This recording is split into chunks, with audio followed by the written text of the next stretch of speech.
Good evening. One of the worst of the worst. A rapist who bolted from Florida to hide out in Albuquerque has finally been captured. And News 13 has learned there are a lot more like him drifting around New Mexico. Here's News 13's Alex Tomlin.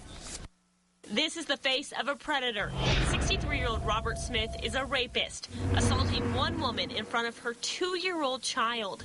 Another he tricked into letting him inside her home by posing as a maintenance man. That case landed him in a Florida prison for 5 years. In 2005, just a month after getting out, he ditched his parole, stopped registering as a sex offender, and headed to New Mexico. Deputies found him in Albuquerque a few years ago and forced him to register here when authorities in Florida wouldn't extradite him back.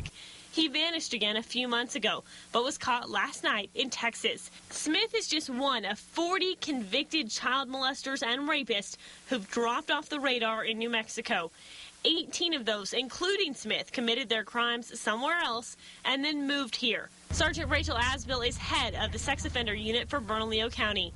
She told me tonight that New Mexico used to be known as a haven for sex offenders because of loose laws and a lax monitoring system.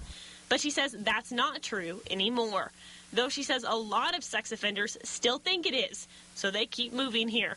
Aswell says since 2005, law enforcement is doing more checkups on offenders, keeping tabs on their homes, jobs, cars, tattoos, you name it.